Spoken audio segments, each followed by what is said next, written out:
Hi friends, welcome back to my channel. మేము షిరిడి వెళ్ళినప్పుడు నాసిక్ త్రయంబకం కూడా వెళ్ళామండి.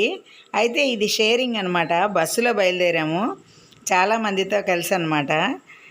అయితే చక్కగా అదిగోండి గుడి, త్రయంబకేశ్వరుడి గుడి అయితే అదేనండి, ఎదురుగుండా కనిపిస్తుంది. అయితే మాకు లైన్ ఎటుందో తెలియలేదండి అసలు, ఎందుకంటే చాలా లైన్ ఉందన్నమాట. 2-3 రకాలుగా కనిపించే లైన్స్. మాకేం చేయాలో తెలియక ఈ ముందు నుంచి వెళ్ళామన్నమాట. గుడి ఎంట్రన్స్ అదే కదా, అదే లైన్ ఏమో అనుకున్నామండి.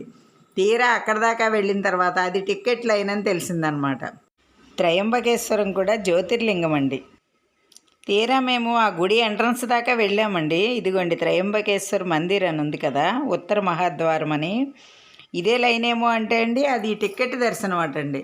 అయితే సరే, టికెట్ దర్శనం కూడా టికెట్ లేకపోతే రాకూడదు అంటే మళ్ళీ వెళ్ళి టికెట్ లైన్లో నించున్నామండి. అది కూడా చాలా పెద్ద లైన్ ఉంది. తీరా దగ్గరికి వెళ్ళేసరికి మళ్ళీ టికెట్లు కొంతసేపు అరగంట వరకు ఆపుతామన్నారండి. సరే, ఈలోపు ఉచిత దర్శనం చేసుకోవచ్చులే అని వెళితే అండి 8 గదులు ఉన్నాయండి ఇక్కడ.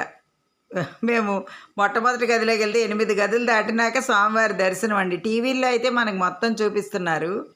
అయితే త్రయంబకేశ్వరం అంటే 3 శివలింగాలు ఉంటాయండి లోపల పానపట్టణంలో, చిన్న చిన్నవి అనమాట. ఆ టీవీలో అయితే మనం చూడొచ్చు, అందుకే మీకు క్లియర్గా ఉంటుందని ఇలా చూపిస్తున్నాను. గర్భగుడిలో అయితే వీడియో తీయకూడదు కదండి.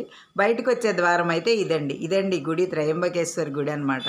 దర్శనం చాలా బాగా అయిందండి. లోపల మృత్యుంజయ మంత్రం బాగా వినిపిస్తుందండి. ఎందుకంటే ఇక అపమృత్యు దోషాలు పోతాయటండి ఈ గుళ్ళో. అక్కడి నుంచి నాసిక్ బయలుదేరామండి. కాకపోతే నాకు కొంచెం కాలికి దెబ్బ తగిలి నేను వెళ్ళలేకపోయాను. పిల్లలు తీశారండి వీడియో, నాసిక్లో అనమాట, గోదావరి అదంతా అనమాట. ఇక్కడ కూడా సీతారాముల వాళ్ళు ఉన్నప్పటివి విగ్రహాలు, నల్లరాముడు ఇలా ఉంటాయటండి. అవి కూడా కొంచెం తీశారు. ఇది చూసారా, శూర్పణఖ ముక్కు చెవులు కోసే ఘట్టం అండి లక్ష్మణుడు. ఇలా అనమాట, కొంచెం రామాయణానికి సంబంధించిన ఘట్టాలతో కూడిన సన్నివేశాలు కనిపించేలా అక్కడ ఉందండి. పంచవటి అని కూడా అంటారు. నాసిక్ అంటే మన గోదావరి నది పుట్టిన ప్రదేశం అండి. ఈ వీడియో మీకు నచ్చిందా అండి? నచ్చితే లైక్ చేయండి, షేర్ చేయండి. మరిన్ని వీడియోస్ కోసం నా ఛానల్ సబ్స్క్రైబ్ చేయండి. Thank you.